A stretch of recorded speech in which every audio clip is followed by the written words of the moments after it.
Hello everybody, and welcome to a bit of a different kind of video we have in store for us today. So as you can tell by the title of the video, we're going to be doing a little bit of Mythic Plus.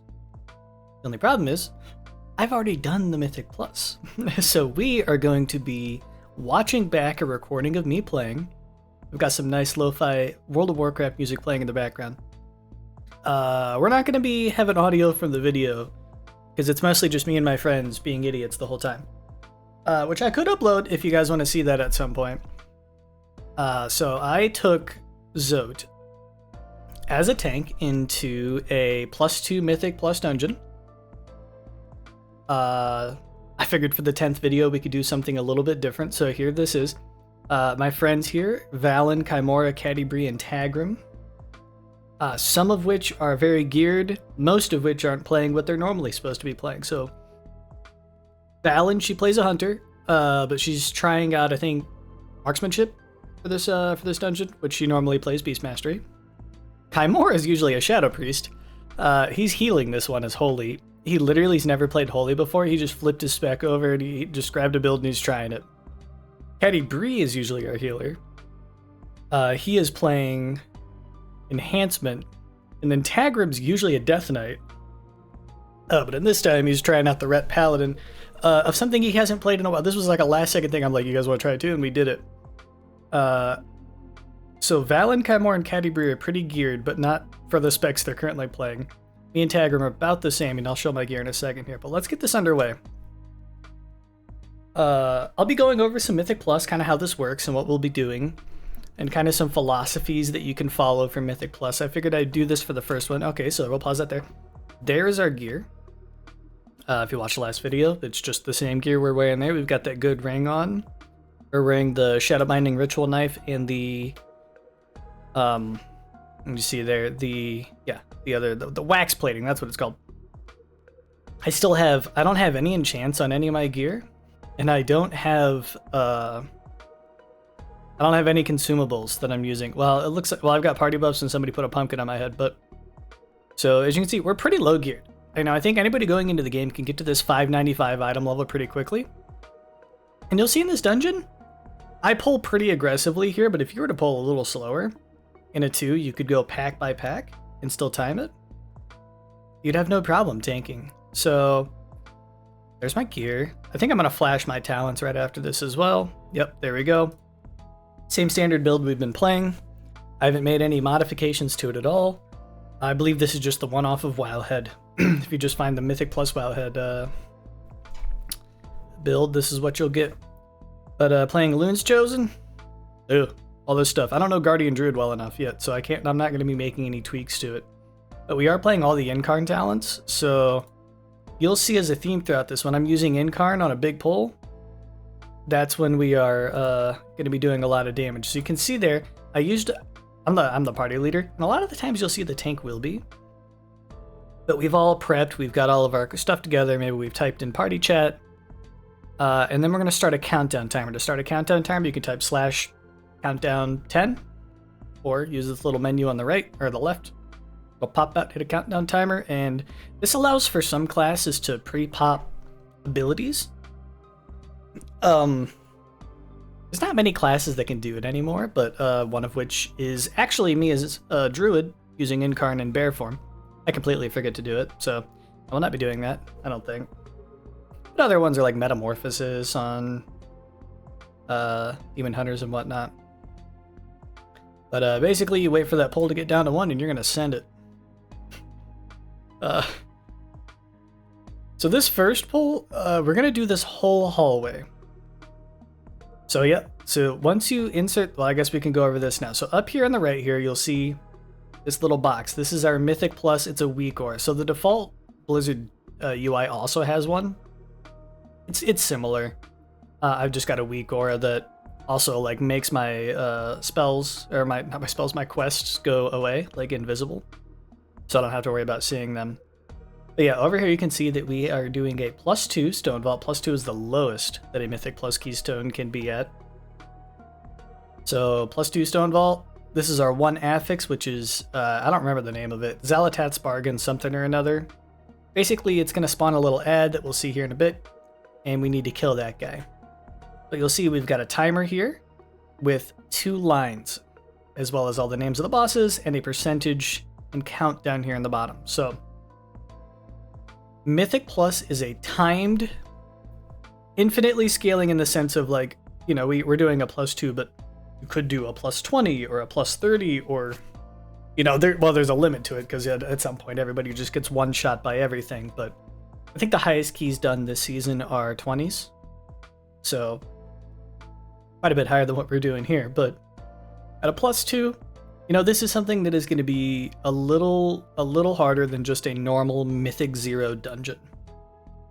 Mythic 0, I mean, if you are just getting into the game, I think you should probably go through the progression of, you know, you do your little leveling dungeons, time walking dungeons, and then you work your way up to doing maybe some heroic dungeons, which you can also just queue for. And then once you got enough gear and skill and know-how, you'll step into some Mythic 0s, which is going to be a Mythic level dungeon, Mythic level quality, but with no timer. You won't have any timers, you won't have any count things, you can take it slow, you can go through it, and then once you get the gusto, you can go ahead and attempt a Mythic Plus. I skipped over the heroic Mythic 0 kind of stuff because this late in the season, we don't really need it for gearing. And, well, I've done those, right? So I figured we'd step right into Mythic 0 or Mythic +2, which is super simple. I mean, if you've done Mythic Plus at all before, you can tackle a +2. But we have a timer here, so if we're able to complete this dungeon before this first bar, that is a +3. So it'll upgrade our +2 to a +5 dungeon. And then of course before the second bar it's +2, and then after that it's +1. And if we overtime it, so if we go past this 33-minute timer, the number on your Mythic Plus dungeon at +2 will go down, except that it can't go below a +2. So that would be more effective if you're doing like a +5, and it would go to a +4, and that's called a depletion. You still get all your gear at the end. You still get crests, but you get a reduced amount, and you get reduced Valor Stones. But, I mean, if a piece of gear was going to drop, you'd still get it. After this, of course, for the Mythic Plus dungeon, you have to kill all the bosses, so there's the names of all the bosses. And at the bottom you have this percentage and a number kind of count over here. This is the amount of enemies you need to kill to consider it completed. So, of course, if they didn't involve this, people would just skip every enemy, right? And just go kill all the bosses and be done. So they've implemented this as a system to, like, make sure you're fighting enough enemies. And you'll see there's this dungeon's kind of easy as far as routing, because you fight everything except for like one part of a room. So you'll see that when we get there, but let's get this underway. So you'll see in Mythic Plus, most Mythic Plus dungeons, you're going to be doing a big pull right at the start, because everybody's got their cooldowns and you're going to be sending a big bloodlust. So this is great for us as a bear, because we're going to, oh, and you can see Kaimora he's made himself look like me. We're all having a fun time. But so we're gonna jump in here. See that we used at the very beginning there. We used our movement speed. We're coming into this pack, and pretty soon I'm probably gonna hit Rage of the Sleeper. I might hit a Bark Skin, and then I'm gonna quickly go into Incarnation and Lunar Beam. But first we got to get all these guys rounded up. See, I'm watching this Void Soul here because he's gonna have a specific cast we want to kick. I went ahead and focused it. Purple enemies on my UI are ones that have a cast. So you can see we're pulling a lot of casters here. We're going to go in. We're rounding up everything, getting a thrash on all of it. Boom, I hit my Rage of the Sleeper and I hit my Bark Skin. We've got our Incarn going, and we're hogging, right? We're sending all of our damage at these guys. We're going to make sure we kick that... We'll go back there a second. So we see we got some casts going on here, some arcing voids. Ideally, we stop as many of those as possible. I know things get a little crazy in this Mythic Plus. You see this Howling Fear, this Void Soul, Howling Fear. That would fear our whole party, so we want to make sure that doesn't go off. These arcing void bolts at a +2 level aren't going to be doing much. At a higher level, and you know, as they get even higher, it's going to do more. But these just go out and put a little curse on people. You see here, we're going to interrupt that, and then we're going to just keep doing damage. And ideally, we kill all these enemies before they cast too much, You can see in the bottom right here, everybody's doing a bunch of damage, all their cooldowns. We're actually hitting 1.6, which is quite a bit, I think, for our item level. I mean, we only have our 2-piece set. We don't even have a 4-piece set. And look at that. Throughout that poll, if you're watching health bars, everyone remains super healthy. So we've just used all of our cooldowns. We still have 15 seconds of Bloodlust going. We're going to take it a little slower, though. People don't have as much damage now, so we're going to do a little bit of smaller pull. You can see me without that Incarn. My health is starting to move a little bit. We're going to be dodging these frontals that the enemies are shooting out. And overall, as the tank, our job is to, we're the front line. So we're the one taking all the damage, but we also want to control the flow of battle. We don't want to pull too much, or... there we go. That's a perfect example. So that's something we want to do. See, I get in here, and the first button I hit is Thrash. It gives me aggro on everything. It applies a dot, so basically, it doesn't, I guess, all but like confirm that I'm going to have aggro on these guys, but I've hit them first, which gives me a good chance of like never losing aggro on them, assuming I continue to hit them. And then I kind of step a little close to this golem. I was going to pull them anyway. I was just going to give it a second. I step close to that. We end up pulling it a little early. That's all fine. He comes over. I get him in. And then we see we've got this golem over here going straight towards our healer. So this is a good time to talk about how threat can work in these. I'm adjusting my mic a little bit. Sorry. Okay. Threat is generated in 2 ways. One is by dealing damage to a mob. We do that firsthand by hitting them, usually, which is why you want your tank to go first. You can see here, I didn't hit that golem, and he's red on my plater profile, which indicates that he is not aggroed to me. He's running straight at our healer, poor little Chimera over here. And that is because you can have healer aggro as well. So healing a teammate generates aggression, threat. And if nobody hits this, now if anybody hit this, it would probably pull aggression. But nobody has yet. So it's beelining straight for him. So what I do, you're going to see me target him and hit my taunt. Taunt is just snap aggro straight to the tank. But it's like usually an 8-second cooldown. Yeah, 8 seconds right here. It's a little mouth. And you can only hit one target at a time. There are some tanks with AoE taunts though. You can see here we're kind of exhausted on our defensives. I used a survival of the fittest. I'm probably going to hit a rage of the sleeper here. We don't need to be too... yeah, I did hit that. We don't need to be too perfect with our defensive play here in this +2. But it's great to get used to just hitting them.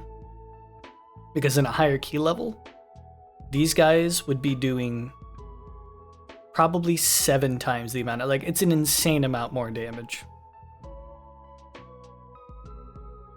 So we're just pulling our mobs over here, and we are killing them. So this right here, this little Void Dark Prayer guy, this is the affix. So the affix is something that's specific to Mythic Plus, and it changes on a weekly basis. So we can go over affixes a little bit here.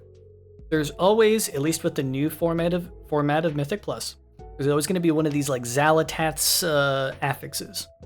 This one, and this is a new thing even for like me in this season, these Xalatath ones. So before there used to be a bunch of other ones, but they got rid of all those and there's these new ones. So these Xalatath ones, they're like Kiss Curse.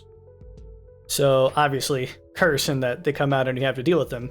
Kiss is when you deal with them, you get a little bonus. So this guy comes out and he starts channeling this Dark Prayer, which is going to make all the enemies currently in combat take a stacking amount of like reduced damage. So as this thing casts, it's sending out pulses of 5%, 10%, 15, 20% reduced damage to all mobs in the area. And then if he gets his full cast bar off, they get it like for a minute. Like it's a long time. Which is bad. But to alleviate that, you just have to just kill this guy before his cast gets off, which is super easy and at like every key level. This is one of the better affixes. And then when you kill him, all these guys lose their damage reductions that they gained from him. And your whole party gets a 20% increased versatility buff, as well as 30% reduced cooldowns on all your cooldowns for like 30 seconds. It's crazy strong. Yeah, 30 seconds. You see, it looks like a debuff up here in the top right. It's actually a buff. It's really strong. But we take him out, and that's actually perfect to take this and roll it right into the boss fight. On my Omni CD over here, I have some people's damage tracks. You see, I got my Incarn tracked. We've got Volley coming up for our Valen. Our healer's got, you know, a lot of stuff. I don't have the Enhancement Shaman stuff tracked, and then on the Retribution Paladin, we got the Wake of Ashes. So we've all got full damage going into this boss fight. And I'm not going to go over specifically how this dungeon works. You know, there's plenty of guides online you can find about how to do the specific dungeons. You know, I don't really have the time to go through and make them all. But this fight in general, you are spawning these little spires, and then you're breaking them. And depending on the key level and the group and all that stuff, you're going to be either breaking 1, 2, 3, maybe none. But they'll also do kind of 2 rotations of this before doing a big explosion that's going to break all the remaining ones. But at this time, you'll see he's charging up the Seismic Smash, so this is what hits the tank.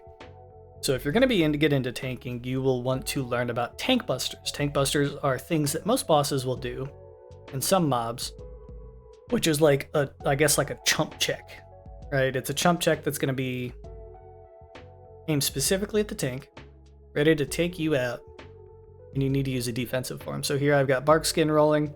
I still have Incarn up. 5 stacks of Iron Fur. We're going to be just fine.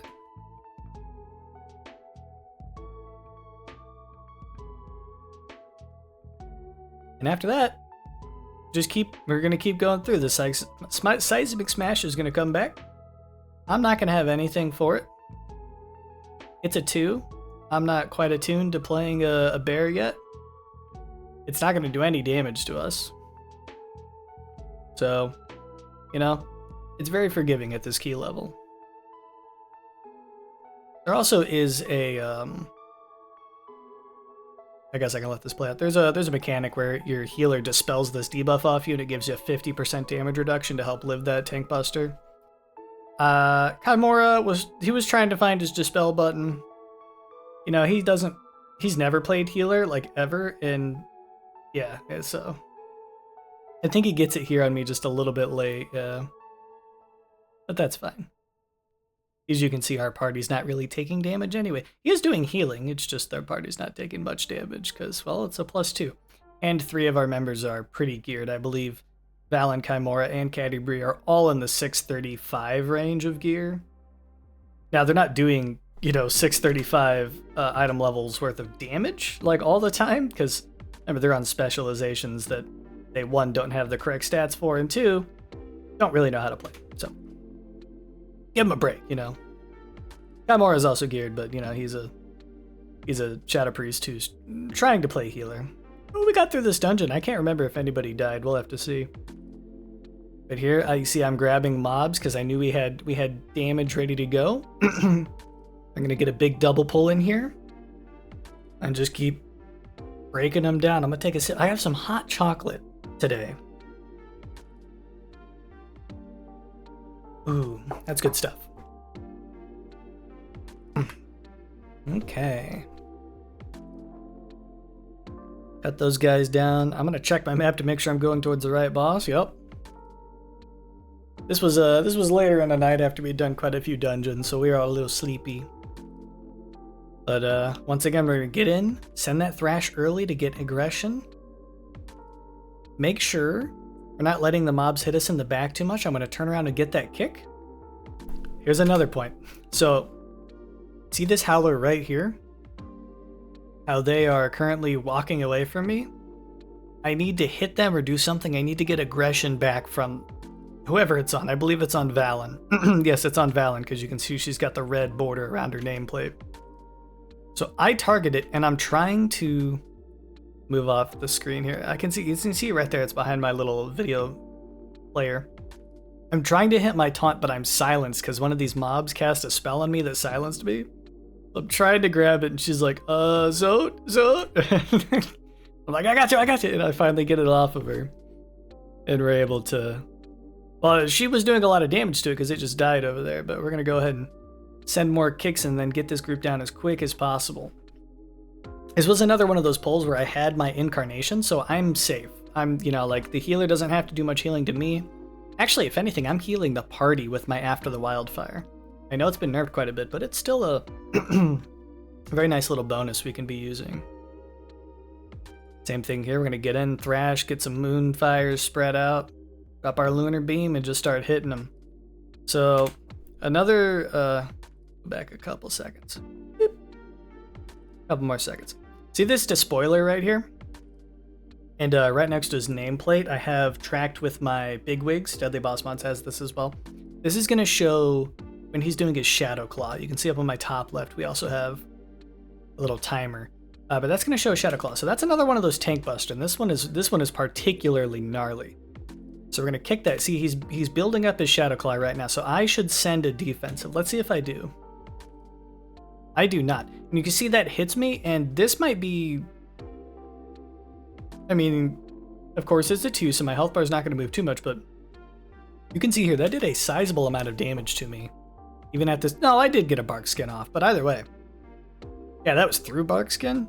That hits hard. So when you got... You know, we're doing like, I don't know, 12s or whatever, 10s, 12s, like higher keys.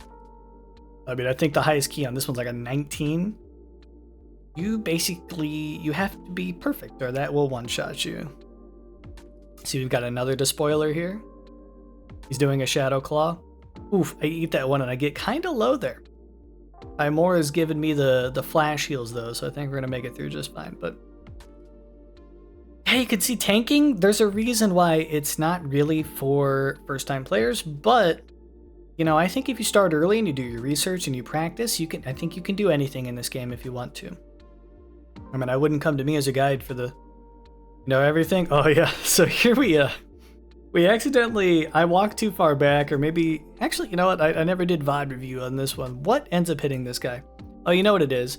Okay, so Tagarim is not used to playing a Retribution Paladin, and he's probably going to hit a Divine Storm and shoot it straight into the boss if I had to take a guess, because Divine Storm projects a thing forward. Let's see if we can, yep, there it goes. This yellow light's flying straight towards him, it ends up tagging him. Which would be pretty detrimental on a higher key, but on this too, it's not going to be too much of a problem. I'm actually just going to go over here and get aggro on this pack, and we're going to fight them all together, because I've got my incarnation, and I want to do big damage inside of it. That big swirly there, that big circle. Oh man, that 30, okay, never hit the back button. So this big swirly here, as a tank, a lot of the time you can just live it. It doesn't do like a whole lot of damage. As a DPS though, you're going to want to get out. Let's see if our friends do. Caddy Bree's running. Agrim's running. They make it out. Okay, so I'm the only one that stands in it. But on this fight, just a quick breakdown. So you see we've got these shadow orbs out. These are going to be pertinent to a later part of the fight, but you're going to want to spread them out. Give your healers some, give your DPS some. Your tank typically doesn't get any. Because they're gonna tick you, they're gonna do damage, apply a dot to, but they're gonna give you increased damage and healing against this guy's big shield he's about to do. And what you also need to do is break these shards. So this is a shard, we're gonna break it here in just a second, boom. And you see we get a debuff up here. We want to let this fall off before we break the next shard. Will we do that? I can't remember. Yes. We let that fall off, we break our next shard, and then I think we're going to break both of these shards at the same time. Yep, 1, and then 2, and you see we got 2 debuffs, like everyone on the party. It did some damage to us, but not enough to kill us because, you know, it's only a 2. After that, we're all grabbing these orbs. I sneak an orb in there because I like doing damage. And he's going to gain a large shield based off of how many shards are left out on the field. So we've got 2 out. We end up breaking 1, so we've left 1 shard on the field. We'll see with some strategies on this boss, you do end up leaving that last shard. Other times you don't. Kind of depends on what your group composition is made of. But here he's going to get this big overshield on himself. But everybody with these orbs is going to gain increased damage against the shield. I think 50% per stack. So Tagrim's got 2. Kamora's got 3, so we can heal the party. Me and Valen just have 1. Category didn't grab any. So it seems like a big shield, but as we start hitting it, you'll see it goes down pretty quick. 9 seconds, that's about normal. This is definitely not an optimized run. I don't know if you could tell that. Category's doing a lot of damage, though.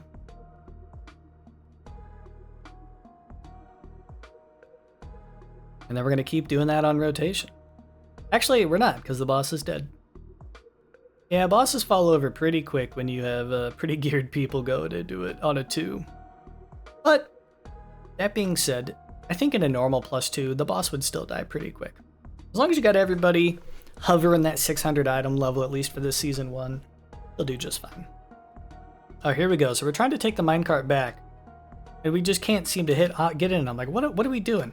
What I do is I use Shadow Meld to break combat and hop in it before realizing that Caddy Bree's back there fighting the affix. So and we're like, oh, the affix, and he's like, I got it. So we let him fight it. And then I realized that Chimera is me, so I stare him down before we continue on our way. Up here is going to be using that druid movement there to get up to Caddy Bree. Up here is going to be a pretty big pull, so we're going to come in. We're going to get everybody tagged. There's a caster back there. We're going to use a defensive early like that Rage of the Sleeper. Use a bark skin, drop our lunar beam, and then we're just doing a bunch of damage. Although you're going to see my health bar is going to start moving pretty fiercely here. So as I'm getting hit by these little 4chans, and yes, I said 4chan. 4chan? 4hand? No, 4chan's a website. These are Forge hands. They're applying this stack to me. This is a stacking damage increased, or I think it actually shreds my armor. It makes me take more damage the more I get. And if you let that get real high, you're gonna start to feel it. This is only a 2, but you'll see here, I let it get up to 15, 17. Oh, it almost falls off there, but it goes to 19, and I'm kind of scared. I use my survival of the fittest. And I think at this point, all the Forge hands die, but we got up to 22 stacks there. I'm doing almost 800,000 healing to myself. And yeah, that's how the cookie crumbles sometimes in a Mythic Plus dungeon. Some things just do a lot of damage, but tanks are built pretty tough. This one's Incarn, so even if my stacks get pretty high, I'm pretty safe and healthy here. Looks like we take him out really fast. You see I'm switching between targets. I'm trying to kick, trying to find the highest health target and bring them down. I always want to try and focus whatever mob is higher, because although in this +2, the timer isn't really much of a problem. As you get into the higher keys, it is. And if you kill all the mobs and there's one that's got 50% health left, right?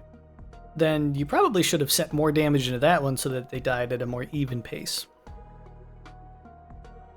Same thing here, drop it, send a defensive, drop the lunar beam, and then we're doing a bunch of damage. Now here, a lot of casts are going to go off. You can see that there. That little thing that stunned all the mobs, that is Capacitor Totem from Caddy Bree. That is called an AoE stop. I have my stops all tracked here. And my kicks tracked here. It's a great resource and thing to use in Mythic Plus.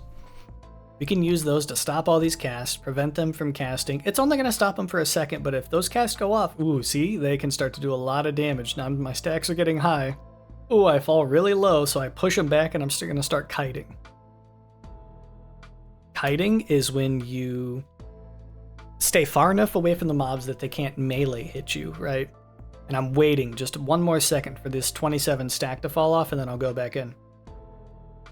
This is kind of a harder thing to do. And this is probably why, I mean, I don't know from experience, but in these +2 stone vaults, if you don't have an experienced tank, they might just walk up and start fighting these Forge hands and then just die, because they don't realize they're getting this stacking damage taken increase. They're not quite attuned to watching multiple mechanics like that.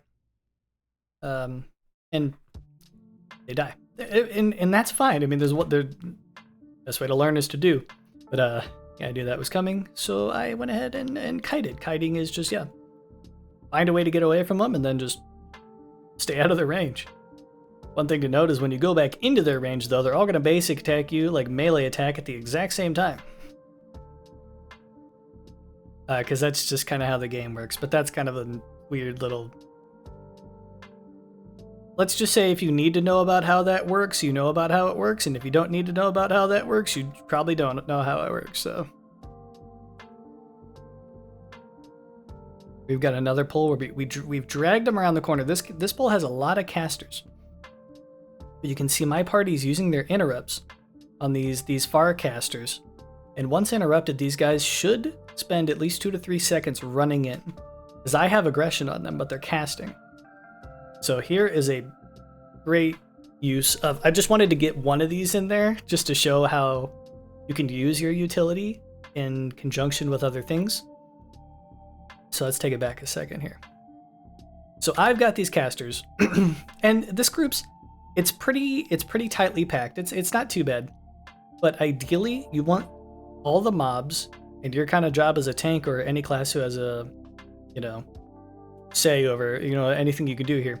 You want them to be pixel stacked. You want all those mobs to be in the exact same spot, because that's going to allow your DPS to do the most damage.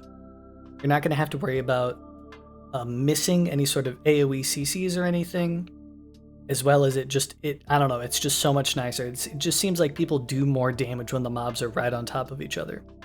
So what I'm going to do here is I'm going to drop my Ursul's Vortex. See, that you saw it for a quick second, that little green circle? I made sure they were all in it. And then I'm going to use my Typhoon to push all of them. And what that's going to do, it's going to push all of them out, and then the Ursul's Vortex is going to snap them back into the center of the ring, and you're going to see what happens here. They'll get pushed and then snapped in, and now they're pixel stacked. And this is what you're striving for when you're playing a tank. This is what you want, to get the tightest pack possible. Because now you can see all their health bars are lined up. We can start sending AoE CCs to stop all these casts. Anybody that needs to kick a cast has all the nameplates right there. We're probably not going to, because we're just, you know, fighting, but... yeah.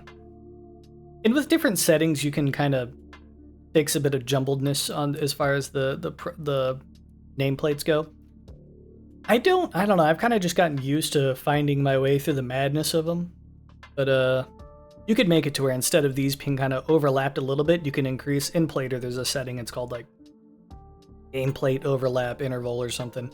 You can make it bigger so that they'd all have like a space, and then, you know, they'd be up to like here on your screen, and you just have a nice little brick of nameplates you can select and choose and fight. At some point in there, the affix appeared, and we just killed it instantly. We're going to continue on our way. So here we have a duo boss. Duo bosses are usually kind of overwhelming for tanks, but just know that at any given point, you're really only tanking one of them. And on this one, the one you really need to worry about is Dorlita, the big robot. The other guy, you keep aggro on him, and he does hit you with his basic attacks. But Dorlita is the one that does the tank buster, which is that igneous hammer that just went off there. And that's what you want to have a defensive, you want to have something rolling for her. She, I don't even know. I think it's a she. She does it pretty often. So you may not have something for every single one of them. And that kind of just comes down to what tank you're playing. As a bear, I think if you just have enough stacks of Iron Fur at the time, you're kind of chilling. Maybe a Lunar Beam or something. And other tanks, like maybe a Blood Death Knight. Maybe you have, like, you could have something for everyone as a Blood Death Knight. You can Rune Tap. If you're dancing your weapons out, you're fine. You can AMS it. You can do all those things. That's a that's another tank though. So, you know, we're kind of just focusing on bear. I think on bear, I could cycle through my Bark Skin, Survival of the Fittest. While I'm in Incarn, I'm good. I could do all that, but at this 2 level, I'm not worried about it too much.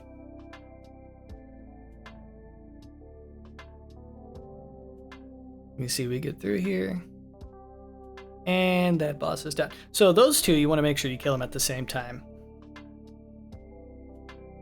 Now we're all running. And up here you'll see we've skipped all of these mobs, which is what we wanted to do. So we are, after this last hallway, going to be at pretty near perfect at 100% or 489 count. There's kind of 2 ways to do it. I mean, I can do it. I can talk as we're walking. So we're at, so every mob has like a percentage associated with it, but they also have a mob count number. The number is more exact. The percentage you can kind of go off in your head. Like I need like 5%. That guy's about 5%, but like, no, maybe he's like 4.9 or 5.24, but the mob count's the exact one, and it does display both. If I hover over these enemies here, you should. At the very bottom right, you can see it shows that little 8 next to its name. That's its mob count number. So fighting 2 of these guys is going to give us 16 count, which you can see in the thing. It's saying plus 16, which is going to be 3.27%. I usually leave like the advanced routing stuff to, the more high-end players, people who are pushing world first keys, and then I just copy them. I usually end up doing Yoda's routes. Yoda is a big tank guy. Oh, I almost spilled my hot chocolate. It's more like lukewarm chocolate now, but it is still tasty. I put a bit of peppermint in it. So you saw there, moving between packs? Oh, I actually did spell it. Oh, I gotta lick it off my mouse pad. Can't let that go to waste. It was kind of disgusting. My wrist kind of sits on that all the time. It's fine. It's fine. It's just me. I can't make myself stick. Yeah, moving in between those packs, we used our stampeding roar to give everybody some movement speed. This poll gets a little hectic. Just because there's a lot going on. I've seen a lot of groups wipe. I mean, we've wiped a lot here as well. You've got the 2 casters shooting bolts at people. You got these guards doing their like dashes around. And then you've got the big guy doing a big AoE every once in a while, as well as making these big like swirlies on the ground you gotta dodge. This pack is mean to your tank. Let me tell you what. So those stone bolts, every one of them that goes off, you can see does quite a bit of my health. I know it's only a 2, but you'll see like every one of those stone bolts it's chunking me. Now imagine if every one of those that got off did about 30% of my total health. That's what it's like at a higher level. So you got to make sure you're getting a majority of those kicks there. Maybe one gets off every once in a while, you're fine, but there's a perfect example of another type of mob that can exist in Mythic Plus Dungeon. So you've got, big guys that do big things to your whole party. You've got things that tank buster your tank. You've got casters that are casting at people. You've got little 4 chains that are just hitting your tank but stacking them. These are all just kind of archetypes of enemies you'll find throughout Mythic Plus. And depending on what person you are in the group, kind of determines how you're going to go about approaching them. The healer in general is healing them, the DPS are DPSing them, and the tank is living. But sometimes the healer has to prepare to heal through a big AoE thing, like earlier with those despoilers.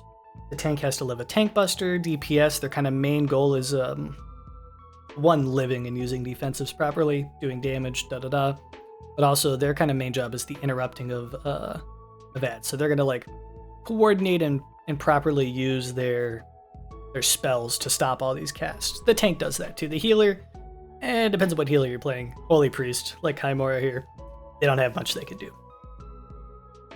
But Tagrim shoots another Divine Storm out here and pulls this other pack, so now we've got a bit of a rodeo going on. So we've got these 2 Rock Smashers hitting me pretty hard. I'm trying to kill all these totems, because if one of these totems goes off, it's going to take someone out. And we've got a Tagrim death here, so I wanted to watch this footage back, actually, to see what got him. So you see, I'm jumping around. I'm just hoping that these stone bolts don't kill me. I'm attacking this totem. Where's Tagrim? Here he is. He's right under the nameplate, right here. Oh, he stands right in the swirly, I believe. Yep, he gets knocked back and it takes him out. He's just standing there. Now, I could have sent my battle res to heal him, but I just completely forgot that I had one. So I continued fighting. And I think that was our only death this whole dungeon. Poor little Tagrim. I think it's kind of cheating though, because Val and Chimera and Catti-Brie are all pretty geared. So it would take a lot more to kill them than Tagrim. He's, I think he's lower item level than I am on Zote. Oh, I do. Okay, I do send my battle res and get him up. It was just, a little late. And then we're going into the last boss. So you can see on our timer, I guess I can let it play. On our timer, we've got 2 minutes and 55 seconds to 3 chest this one, or plus 3 this one. Back in the day, you used to get a certain amount of chest for, like at the end. Now you just get 1 chest now, but it's called a plus 3, whatever. But we've got all of our percentage.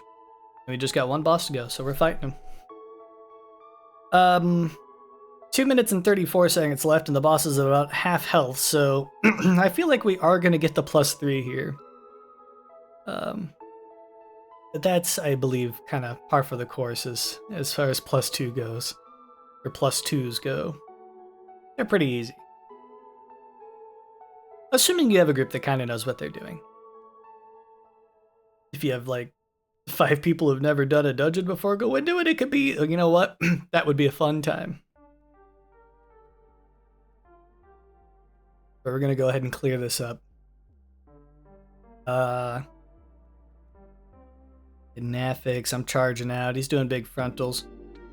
Like I said, there's a million guides out there you can watch to find out exactly what all these bosses are doing.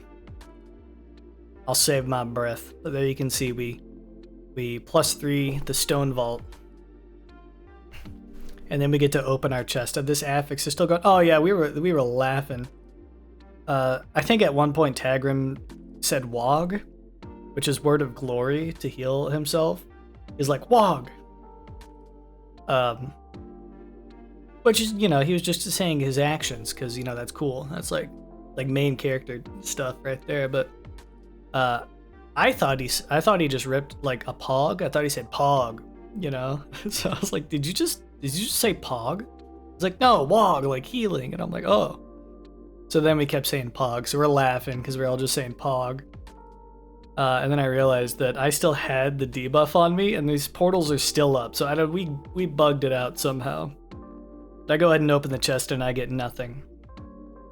But some of my friends get some gear, and I'm like, hey, you guys need that? And they're like, here you go. So I get the Wardbreaker the Fractured, which is going to be an intellect mace. I can use that for playing some healer or balance in the near future if I want. I'm like, cool, thank you, Caddy Bree. And then I believe it was Chimera got a necklace that I also went ahead and slurped up. So we got a little more gear. Nothing too crazy out of that one. I think at the end of this, I'm going like, oh, I'm sorry, guys. I'm sorry you had to watch all that, but I'll see you in the next one. And that's where I ended it. So, see there, 595 gear. We tanked that just fine.